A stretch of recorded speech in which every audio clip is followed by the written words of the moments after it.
Moses is dead. Wow, what a way to start a book. Joshua is an amazing book in the Bible. Now, Joshua is an individual who was God's ordained successor to follow Moses. Joshua didn't have any superhuman powers. In fact, might have even been overlooked by many. But Joshua ended up being a leader that not only the Israelites could follow, but there's a lot of life lessons that we can learn as we look at his life.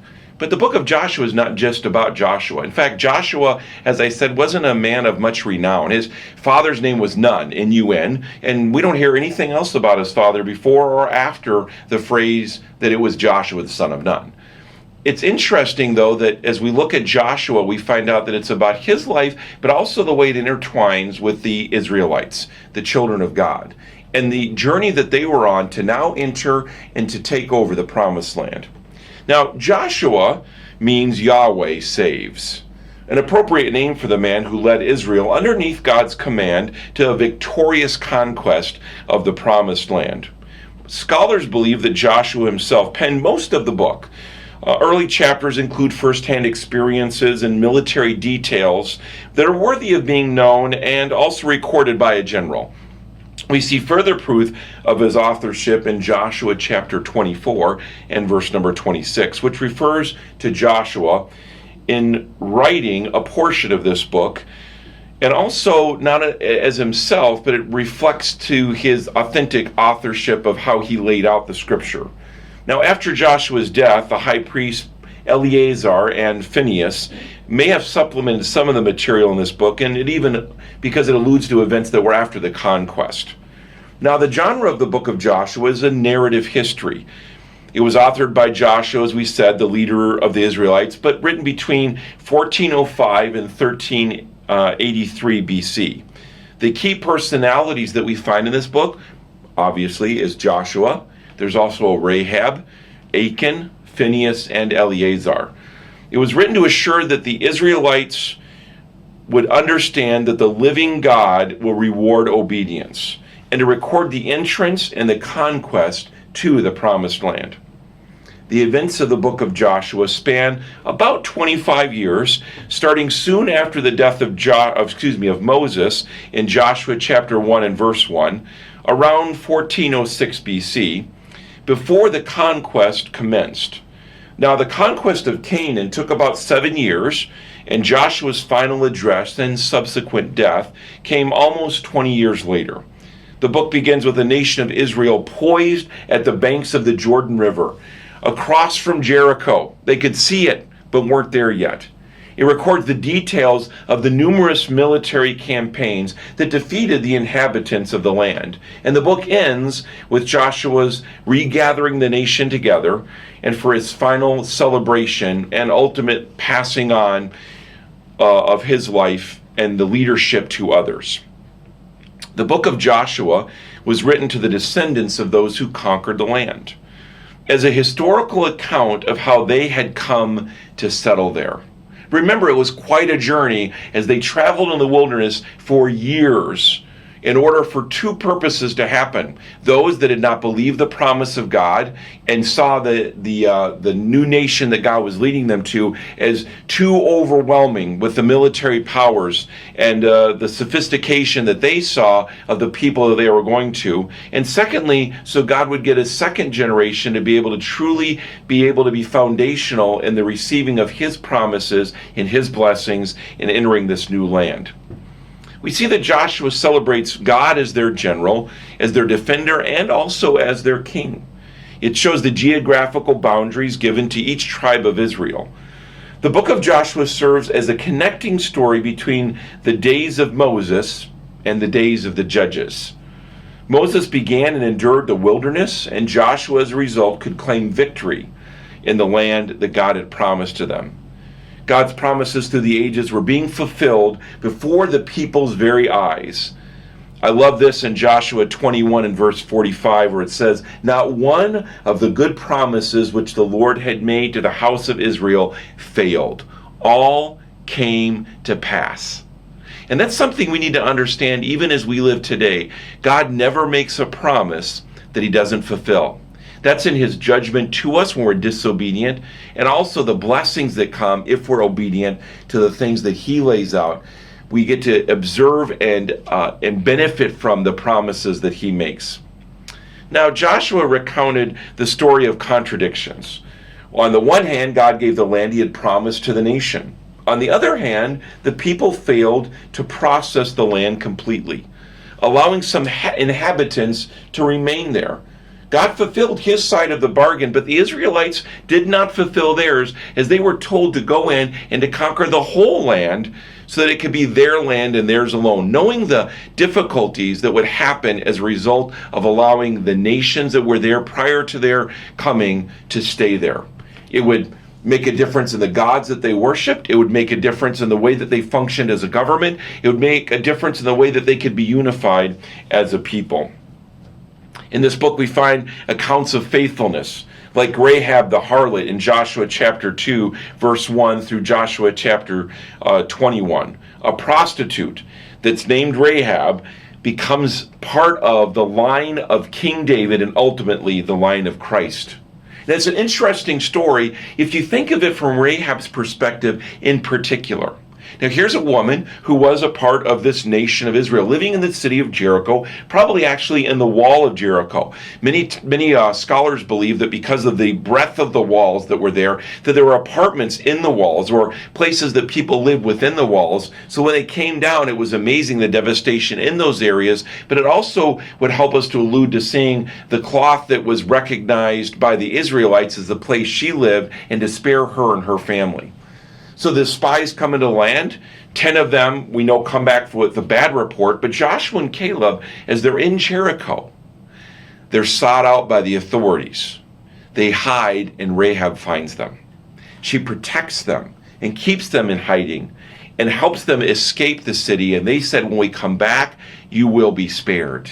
It's a really cool aspect of taking someone that the world would look at as deplorable, a prostitute, a woman that sells her body, and yet God saves all. God even takes what we would consider the deplorable and is able to redeem them. What a beautiful picture there. We also see another really cool story when we see the Battle of Jericho. Later on, as I just alluded to, as the Israelites come up against this walled city, the walls themselves were thick walls that three chariots side by side could go across. And God doesn't say attack them with catapults. God doesn't say attack them with other military force. He doesn't say dig underneath the walls, plant explosives. God gives them a very unique command in order to conquer the very first city they come to in the Promised Land. What does he tell them to do? March around it. Now, not just march around it, but march around it in silence. Now, that alone is miraculous, isn't it?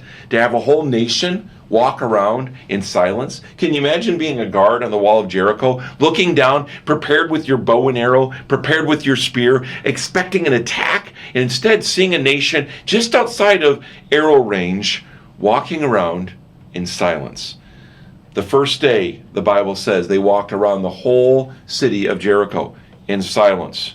The second day, the same thing. The third day, fourth, fifth, and sixth, the same thing, as they walked around the whole city of Jericho. And then God said on the seventh day, I want you to do it 7 times. A very long day, not only for their feet, but again, no talking. At the end of the last circuit around the city, they were instructed by God to blow their trumpets. Now, again, a miraculous event, not owing to anything that the Israelites did, but completely to the power and promises of God. When the trumpet sounded, the walls came down. Can you imagine being the Israelites watching that? Probably stunned, even though they'd heard that God was going to give them the city, but also one of the Canaanites, to be able to see that this mighty city that they had fortified for years and been recognized as a military power, even in their own land, had been devastated because the walls, the one thing that protected them from the outside world, was now gone. The human life lost in the falling of the walls, but then the Israelites commanded by God to go in and take control of the city, to wipe out the peoples there, except again, remember, for Rahab and her family. Now, there's a lot more amazing stories that we see. like Caleb and being the warrior, even in an old age. But I'll let you look that one up. You'll find it in Joshua chapter 14 in verses 6 through 14. And if you want to look up the story of Jericho, that's in Joshua chapter 6 verses 1 to 27. And the story of Rahab, we already gave you the passages there.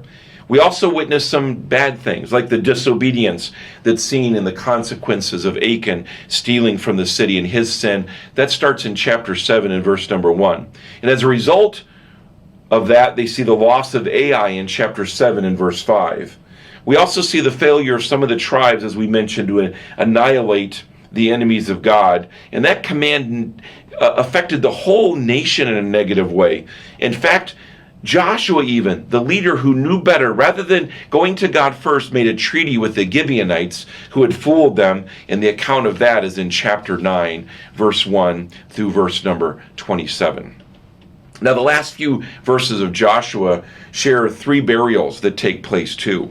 Joshua's own in chapter 24, verses 29 through 30, which lets us know why Eleazar and Phinehas probably finished writing the book of Joshua. The bones of Joseph, remember, they were taken from the promised land, from the land of Egypt to the promised land. It was something Joseph had asked, and that's in chapter 24 and verse 32. And then we also see the burial of Eleazar, the high priest, in chapter 24 and verse number 33. Strange as it may seem, these burials proclaim God's character. All 3 men were associated with Israel's days in captivity.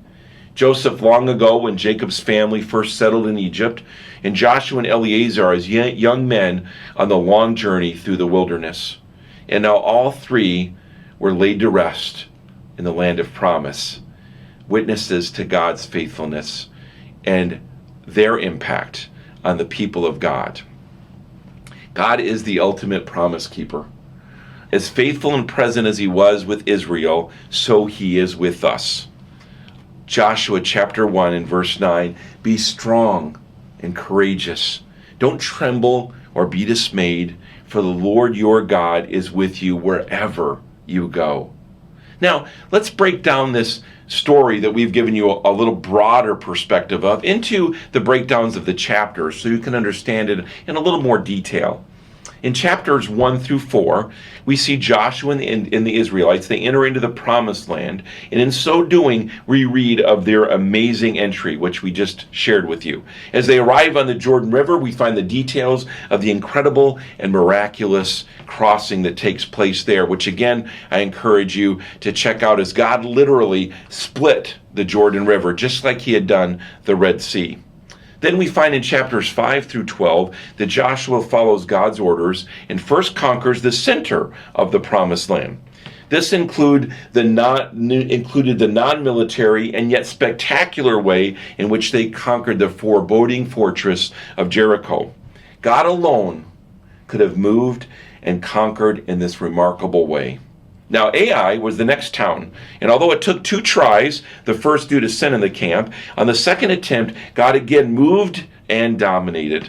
Next, the Israelites occupied the southern land, and then the northern land to complete the occupancy. But remember, however, that although they controlled the region, they never completely eradicated the enemy that was there. I find that to be a personal application as I was reading and researching, thinking, how often in my own life do I know the presence and power of God, and yet I fail to completely deal with the sin in my life, asking God not only to point it out, but then to give me the discernment and the direction and the power to be able to eradicate the sin in my life by confessing it to God, and then asking God for his strength and power to have victory over that sin in my own life. And finally, we find in chapters 13 to 24 that the land is divided up and distributed among the tribes of Israel. Now, some of the larger cities are placed aside for the Levitical priests who didn't receive a portion of the land due to their duties that they had. And lastly, Joshua dies. Before he passes, he gives one of the greatest challenges that lasts for all generations, even including our own today. And that's taken from Joshua chapter 24 and verse number 15. He says this, choose for yourselves today whom you will serve. As for me and my house, will serve the Lord. What an incredible challenge for us all to consider. As Joshua walked the Israelites through the challenges of entering the promised land, with remembrances still of the way God provided by his own hand, not only the manna, but also he provided the birds. He also provided water. He took care of their needs. Their clothes didn't wear out. Their sandals didn't wear out. But he brings them to the promised land. He conquers Jericho and many other victories that he gives to them. God is faithful, but he asks us to choose to obey him. Are we willing to do that? Are we willing to see that theme that's listed here in Joshua and embrace it and adopt it for our own lives as we live in a way that would be in accordance to not only his will and his purposes, but his commands that he gives to us? So I encourage you, as you look at this book and research it yourself, that you'll also understand the rich promises that are listed here in this book of Joshua.